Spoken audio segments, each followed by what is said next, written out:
Hey everybody, welcome. We are in First Samuel chapter 26 today. Thank you for joining me once more. I appreciate all of you more than you know. Let's go ahead and pray and we'll get started. Father in heaven, God of Israel, we humble ourselves before you. Thank you for this opportunity to study your word.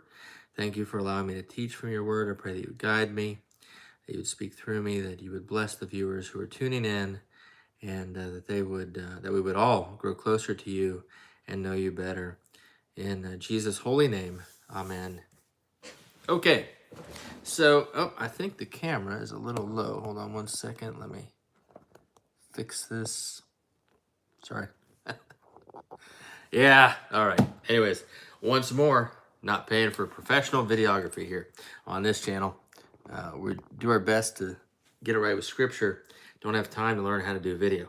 So, um, one thing I want to mention before we get into the chapter is, I see trends, waves, if you will, in the spiritual life of people around me and myself even. And, as the director of Path to Hope, I see a lot of different volunteers from staff, our interns, board members, my prayer partners even. And just so you know, there seems to be a phase where a lot of people are in right now, where they're cooling off to the things of God, which is not good. That is one of the worst trends I've seen. I'm not sure exactly why that is, but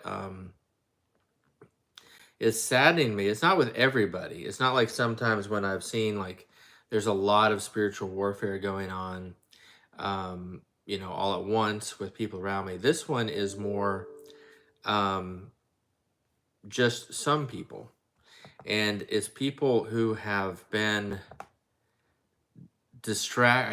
more distracted over the recent years with the world, and and was taking them away from the kingdom. The world was already a strong competition for them, for their focus on the kingdom already, and so this is disappointing me, for some people I care about, because it's not just one or two. It's a good number. I'm not sure um, exactly why it's happening spiritually, but I do notice the timing right as we are getting into the point where we believe a lot of these prophetic events are going to be unveiling. They're going to be happening, especially as we come out of the summer into the fall. It's the time we should be most on fire. We should be, perhaps it's God allowing people to rest before they gear up again. But I don't ever want to lose my fire. I want to be on fire constantly for Him. Now, of course, we do need rest. That's not what I'm talking about, though. I mean, I'm talking about distraction by the world, whether it's work or family or things like that, where, a lot of us have been very vigilant for the past 4 years. We've been very tuned in to what is happening in the country. And I'm not sure exactly what's lulling them into this forgetfulness of what is expected. I don't know if it's this, it may be just as simple as there's this idea that I see a number of Christians have. They're really believing, they're forgetting the prophecies, they're forgetting the judgments, and they really believe that Donald Trump is going to win the election now, so they're relaxing and they think somehow the country is going to go back to normal. Perhaps that's what it is. Perhaps that's what it is. Nevertheless, I would urge you to stay on fire. Don't let the weeds and the thorns choke out your spiritual life. We must stay hot for God. We must seek Him with all our heart, mind, soul, and strength all the time. Your whole life. You can never put family or work or anything else in front of God. He's got to be the most important all the time. Anyways, let's go ahead and begin the chapter. Chapter 26, verse 1. This chapter is almost a repeat. It's not, it's like a deja vu. So this is the second time David will have the opportunity to take Saul's life, and he chooses not to. It's also the second time that he is in the wilderness of Ziph. So as we see, it says, now the Ziphites came to Saul at Gibeah, so he's back at his palace, saying, is David not hiding in the hill of Hachilah opposite Jeshimon? So this isn't the first time David's been here. He was there previously, and then he had to flee to the wilderness of Maon, and then he went to En-Gedi down by the Dead Sea, and then he came back up and was in the area of Carmel, and he married Abigail and the other young lady, Ahinoam. But now he's apparently back in the wilderness of Ziph. Why is he there if he has Abigail and she presumably has some level of wealth? Again, we don't know if she was the second wife, first wife of Nabal.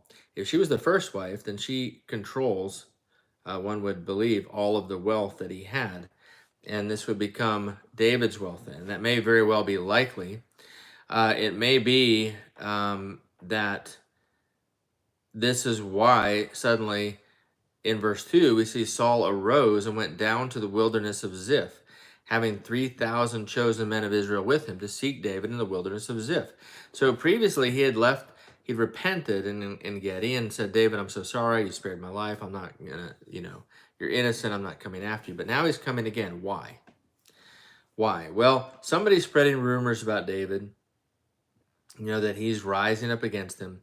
Perhaps this is pure speculation, but if Abigail was the primary wife of Nabal, then by marriage, David now has all of this wealth. So not only does he have 600 men, but he's got a bunch of wealth to his name through this marriage, and he's got territory for stability. So he's becoming more established and less of an outlaw. But he doesn't seem to be taking his status for granted. He's not relaxing, so he's staying in the wilderness. Now, was Abigail and Ahinoam there with him? No idea. Probably not. He would probably visit them in Carmel, which is south of Ziph. Probably not subjecting them to the hardship that he's enduring with his men. That would be my expectation anyways. But nevertheless, if we remember the meanings of Hachilah and Jeshimon and Ziph and these areas, the meanings of the name, kind of spoke of darkness, gloominess, depression. So David is kind of in a sad place again. And Saul encamped in the hill of Hachilah, which is opposite Jeshimon by the road. So very close to where David is. But David stayed in the wilderness, which can be a forest, by the way. Doesn't mean desert for sure. And he saw that Saul came after him into the wilderness. David therefore sent out spies and understood that Saul had indeed come. Now, if I remember before in the previous chapters, it seems like word reached David without him sending out spies, but now he's sending out spies. We see him getting progressively more aggressive towards Saul without crossing that moral line. He's not going to cross the line where he makes an attempt on Saul's life, but he is getting bolder and more aggressive. It becomes stronger and more established. So now he's got spies that he's sending out to gather information. So David arose and came to the place where Saul had encamped.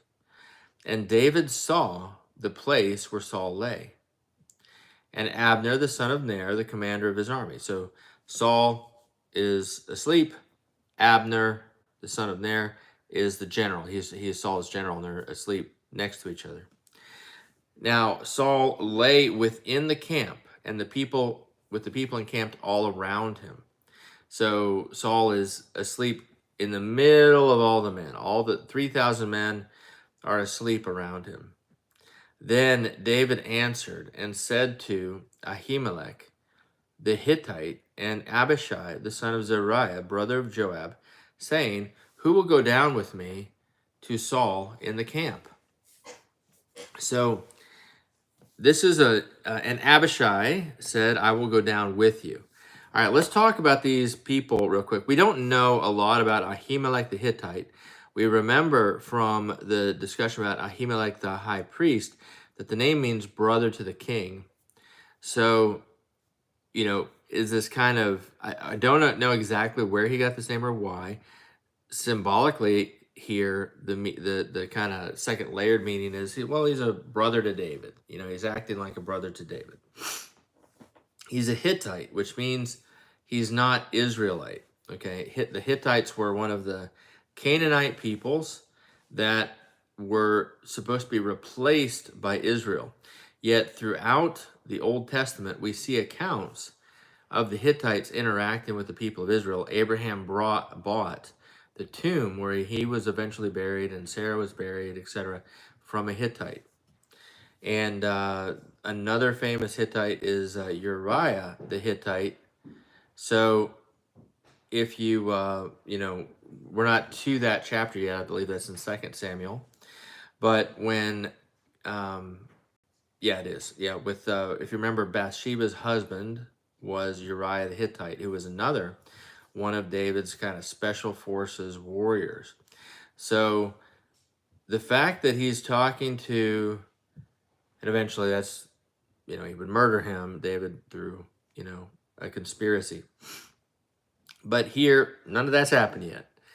Here, David is still young. He's on the run, and he's got these men that are around him, but he's singling out two men to talk to. Okay, and Ahimelech the Hittite, there's something about the Hittites that they routinely pop up as warriors. So they must have had a strong warlike culture that made them strong in battle. But he's looking at these two. The other one is Abishai, the son of Zeruiah. Well, who is Zeruiah? That's David's sister, actually. She was David's sister. So Abishai is David's nephew, son of his sister. It specifies here brother of Joab, because Joab is also David's nephew. He's also the son of David's sister, Zeruiah. And there's a third one that's going to pop up later as well.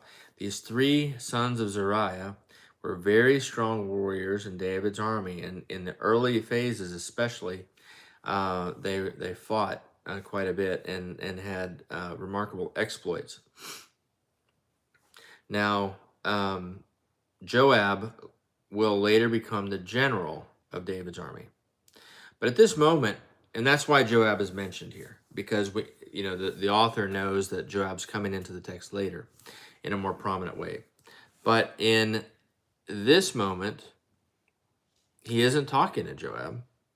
He wants to go into Saul's camp. He wants to sneak in and do something. And there's only two he's talking to. Oh, by the way, Zeruiah, the meaning is possibly related. It's just considered a female name, but it's possibly related to a Hebrew word that has to do with a balm or an ointment. So it seems like it's kind of a female name that has to do with something attractive or good smelling or a healing ointment. But we don't know exactly for sure. But Abishai means my father is Jesse. Well, Abishai's dad isn't Jesse. It's a different guy married to Zeruiah, but Zeruiah's father is Jesse. So Zeruiah is basically naming him after her father, Jesse, who's also David's father. Joab means Yahweh's father, which is a very holy name. I like that name quite a bit, even if Joab wasn't always the best guy. Okay, that said, two guys Dave is talking to. What does that mean? That means that these are the two guys that David is considering in this moment his strongest warriors, his closest men. he's not able to go with Jonathan anymore into battle. So these are the new Jonathans. These are two friends who have proven themselves in battle at some point, or for some reason he's got confidence in, and and that's why he's asking them. But this is really the only place that Ahimelech the Hittite is mentioned with any prominence. Abishai, we're going to see in a lot of stories. I think the reason we don't see Ahimelech after this is because Ahimelech doesn't agree to go. David asked two guys, a foreigner and his nephew, a fellow Israelite who's got as much stake in the game as David. Abishai, Joab, they're all there because David's whole family, all the males in his family, are at risk. If David loses, Saul's going to wipe out. Saul will not keep his covenant to David. He's already violated it by pursuing him again. So if David loses his life, or even if he doesn't, Saul would love any opportunity to wipe out the male members of David's family to eliminate competition for the throne. So all of the male members of David's family, except for his father, who's over in Moab, being protected by the king, are here with David on the run with him for their own life. Okay. Well, so Abishai has a strong stake in the matter. Ahimelech is a mercenary of sorts.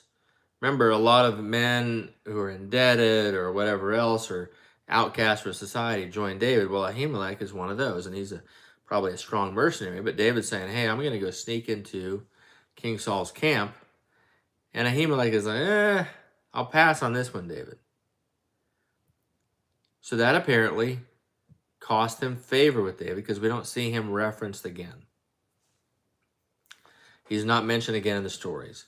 And if I was David, I wouldn't really look to him for help anymore either. Abishai, however, has a completely different attitude. He's like, I'll go down with you. So David and Abishai came to the people by night, and there Saul lay sleeping within the camp, with his spear stuck in the ground by his head. And Abner and the people lay all around him. I have to say, I think every single chapter we've seen with Saul, he's got his spear. Like, this spear must have been something special to him. I mean, he must have thought his power was wrapped up in this spear. I mean, he's throwing his spear at David. When we see him sitting under a tree, he's just sitting there with his spear. If I remember, I think he put his spear down, right, to go to the bathroom in the cave in En-Gedi. And now he's got the spear stuck in the ground at his head while he's sleeping. Do we think anybody else had their spear stuck in the ground like this? Probably not. Because then the author of this wouldn't have made note of it. If everybody had their spear stuck in the ground, and I don't think a lot of them had spears anyway. I think they would have had swords and daggers and bows, or slings.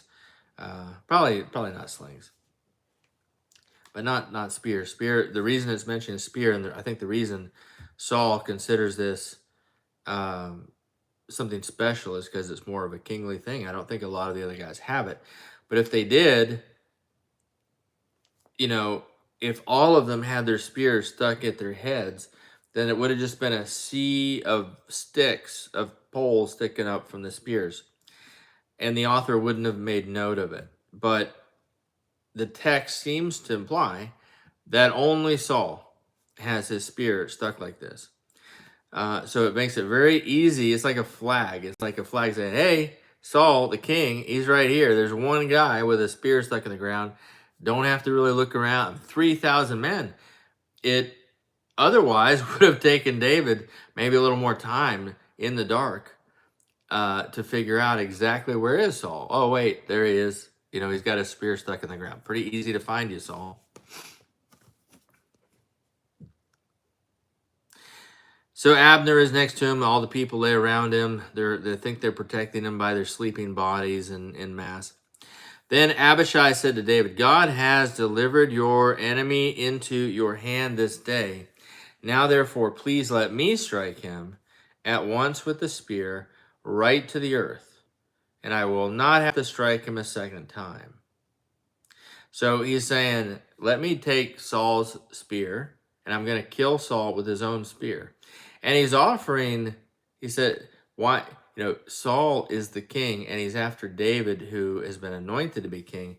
So if this is anybody's battle, it should be David going after Saul himself. David's the one being victimized. David's the one being chased. Saul is really not after Abishai specifically. But Abishai and his men know what David did in the cave in En-Gedi. They know how he let Saul go, and I said he didn't want to lay his hand on the Lord's anointed. So Abishai is basically saying, let me strike him. I'll lay my hand against the Lord's anointed. So Abishai obviously doesn't have the faith David does. He doesn't fear God at the level David does. He is more practical in war, isn't really considering Yahweh's heart or opinion on the matter. He wants to be done with this. They're on the run. It would be so nice if we could be done with Saul, David would be king, and then Abishai and Joab would be high on the hog. They'd be back in luxury, not on the run anymore. And he's telling him, look, I'll do it with his own spear, and I'll do it so hard, I won't have to strike a second time. It'll be done right the first. But he's trying to absolve David of guilt by him doing it. But David said to Abishai, do not destroy him, for who can stretch out his hand against the Lord's anointed and be guiltless? So in the middle of sneaking through the camp, in the dark, at the risk of their lives, David is whispering and teaching Abishai about God, about how God works, about what God wants. David said, furthermore, sorry, I'm going to fix the mic there. David said, furthermore, as the Lord lives, the Lord shall strike him, or his day shall come to die, or he shall go out to battle and perish. The Lord forbid that I should stretch out my hand against the Lord's anointed. So David is saying, as the Lord lives, which means certainly, it's like the way, there's nothing more certain in their minds that the Lord lives, that Yahweh exists and he lives. Therefore, when they say as the Lord lives, they're saying there's nothing more certain. Certainly, the Lord forbid that I should stretch out my hand against the Lord's anointed. Let the Lord strike him. Okay. And he's saying the Lord shall strike him, or his day shall come to die, or he shall go out to battle and perish. He's saying he's either going to be struck down by God early through some kind of health thing, like a stroke or a heart attack. And what does he have in mind here? Didn't God just do that with Nabal? Remember, he just had an experience where he almost took matters into his own hands with Nabal. And Nabal wasn't even the Lord's anointed. And Abigail talked sense into him and stopped him and said, no, don't bring this bloodshed on you, on your hands. And David said, thank you for stopping me. You're right.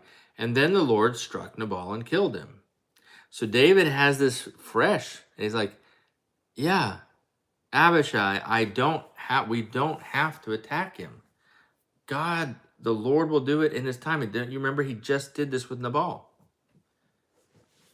He just showed us that he will avenge us, that the Lord will strike someone down when he's ready. And it's obviously not time for me to be king yet, Abishai, because the Lord hasn't struck Saul.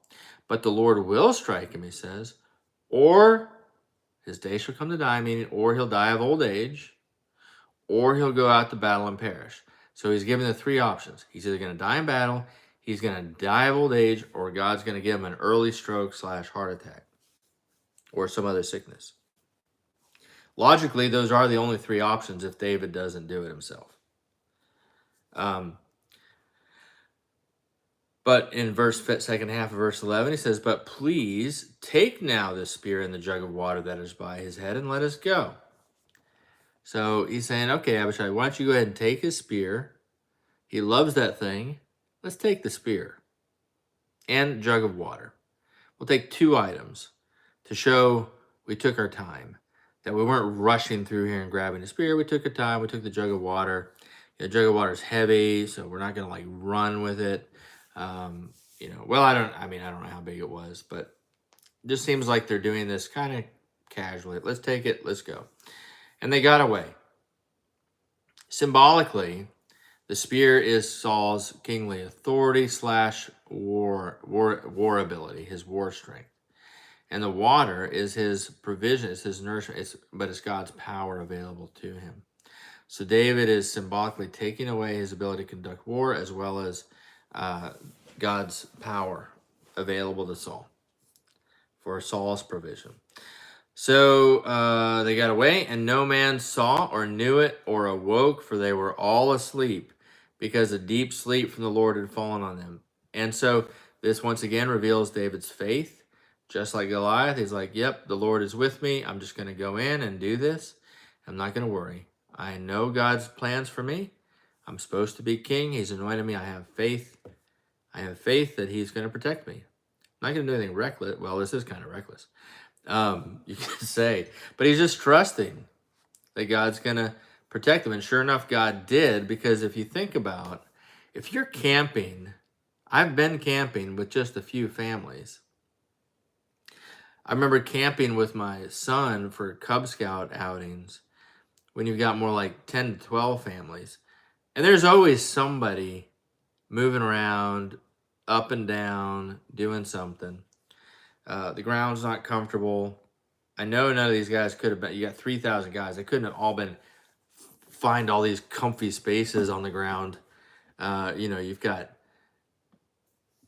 I don't think they even had tents, but maybe they did. I know they didn't have tents, because they're sleeping in the open air with his spear like this where they can see it.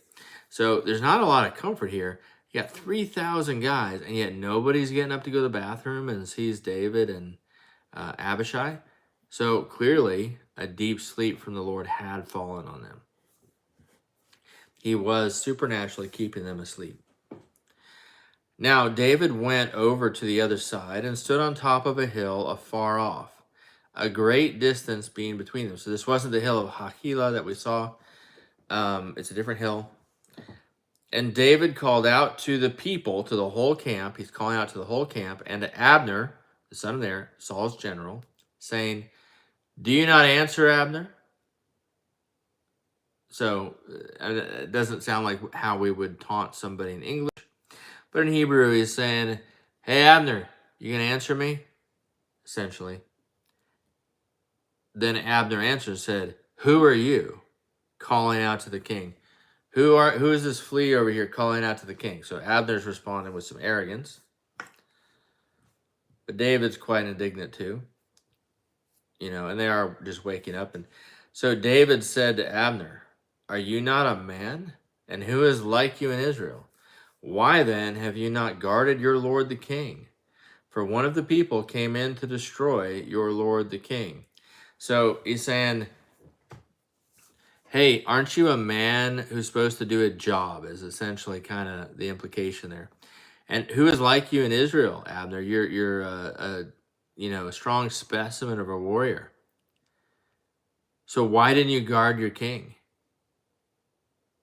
And I'm sure Abner's saying, what are you talking about? It says, for one of the people came in to destroy your lord the king.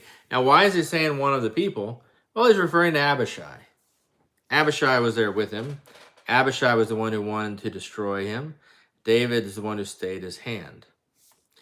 David says, this thing that you have done is not good. As the Lord lives, certainly, is what that means, you, Abner, deserve to die, because you have not guarded your master, the Lord's anointed. So David's truth focus, his commitment to honor God, because he really doesn't care about Saul anymore. I mean, I guess he does still have an affection for Saul, But Saul's trying to kill him. And you can kind of see in his speech to Saul here that David's kind of fed up. He's had enough. He really has lost all affection for Saul. But he loves the Lord. And he knows that Saul is the Lord's anointed. And so for that reason, he's not going to touch him. And he believes that he's respecting the office of the Lord's anointed, not the man himself. So it's kind of like when you don't like the president of the United States, but you respect the office of the president of the United States. That's how he feels. He feels very strongly about this. And he is living out the golden rule because one day, because he's also the Lord's anointed to succeed after Saul. So if he stretches out his hand against the Lord's anointed, against Saul, then why wouldn't somebody else in the future be justified in doing that to him? So David is living out the golden rule. I'm not going to touch the Lord's anointed, Saul. Therefore, nobody should touch me. But David certainly has no respect for Abner. Abner is not the Lord's anointed. He's an appointed general. And his job is to protect and fight the battles for Saul and protect him. And David's saying, look, you didn't protect your king. You didn't protect the Lord's anointed. You failed at your job, Abner. And that's treason.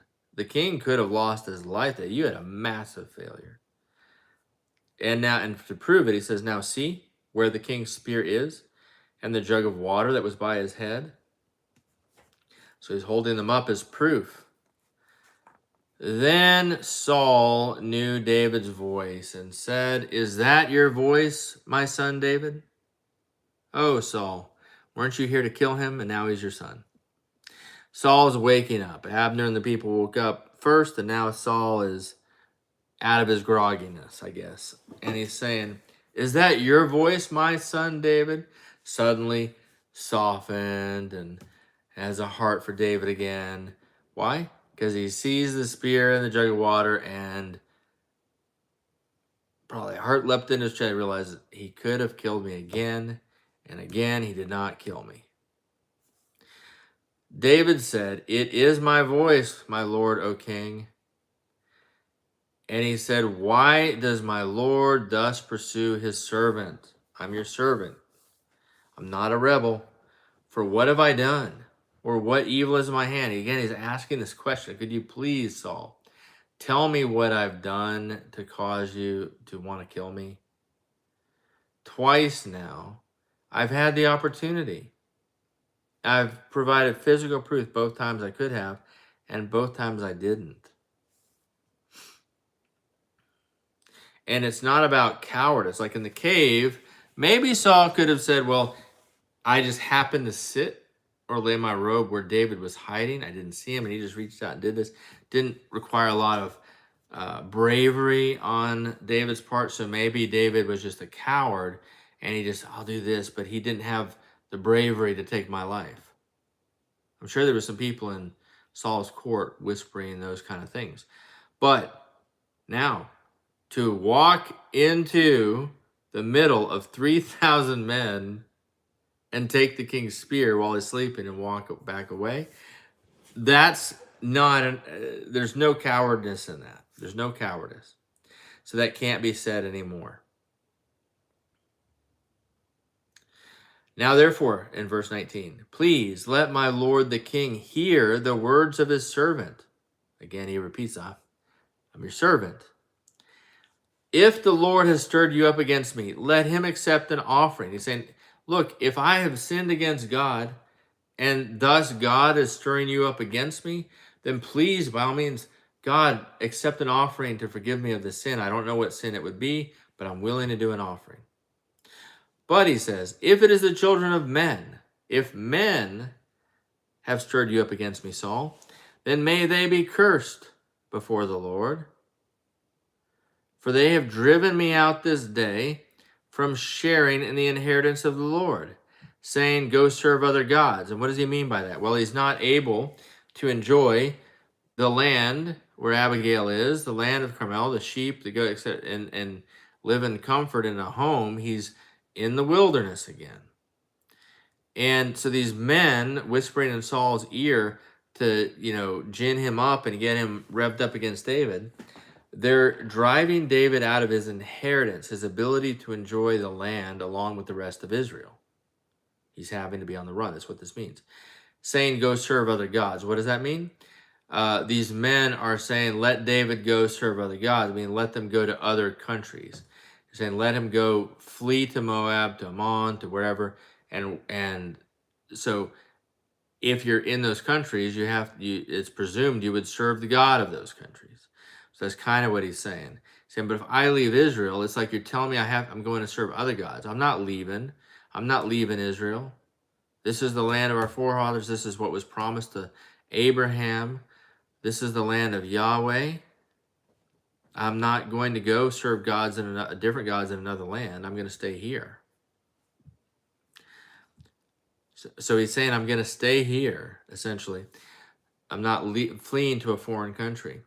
And thus in verse 20, he says, so now do not let my blood fall to the earth before the face of the Lord. So since I'm staying here in Israel, don't let my blood be spilled out here in Israel in front of Yahweh. For the king of Israel, Saul, has come out to seek a flea. I'm insignificant, he says. As when one hunts a partridge in the mountains. I'm like a little bird in the mountains. What are you after me for? Then Saul said, I have sinned. Massive admission.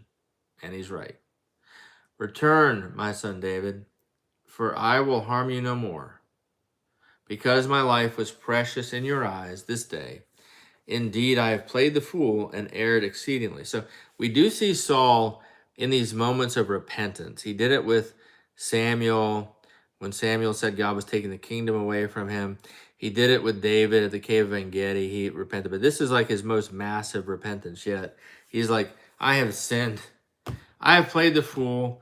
I've erred exceedingly. Like, this is really strong self-deprecating language. Like, man, I really have messed up, David. You are brave. You came into my camp. Man, you had my spear. You could have pinned me.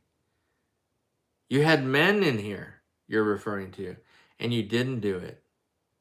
You really don't mean me any harm, is what he's, I think, truly, finally understanding.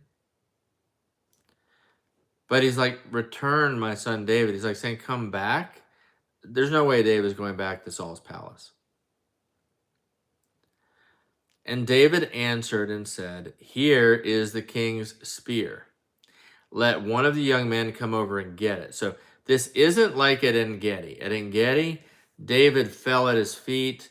There was more intimacy, etc. But David is much less trusting now because this is the second time Saul has come after him with 3,000 men. So David's like, you know what? I'm not going to bring it back to you. You can send one of your young men over here to me. Again, this is not something you would say to a king if you are fully their servant. So David's saying he's a servant, but he's also not submitted to his authority either. He's not rebelling against him, but he's not like respecting his authority level. Okay, he's like, you and I, we're done. I'm not rebelling against you, but I'm not also coming to you on your terms. I'm not coming back. Send a young man over here to get your spear. I'll give it to him. Because I know this thing's important to you, Saul. Let one of the young men come over and get it. May the Lord, 23, may the Lord repay every man for his righteousness and his faithfulness. Okay. It's a very curious phrase. It's a scary thing to say, even for David. Because he's asking the Lord to repay every man for their righteousness and faithfulness. And then he continues and says, for the Lord delivered you into my hand today, but I would not stretch out my hand against the Lord's anointed. So he's basically saying very directly to Saul, I didn't kill you, but I no longer wish you to stay alive. He's like, I am done with you, Saul. May the Lord take your life, is essentially what he's saying, but not by my hand. I would not stretch out my hand against the Lord's anointed, but let the Lord repay every man for what he's done. But he's veiling it by saying, let the Lord repay every man for their righteousness and faithfulness. So he's not really saying, let him repay people for their sins. He's saying, let him repay me, let him prosper me, let him vindicate me for my righteousness.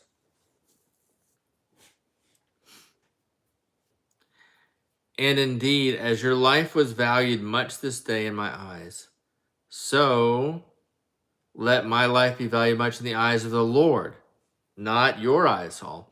You know, kind of a human phrasing would be, as your life was valued in my eyes, so let my life be valued in your eyes. Yet he doesn't say that. He says, indeed, as your life was valued much this day in my eyes, so let my life be valued much in the eyes of the Lord. I don't trust you, Saul.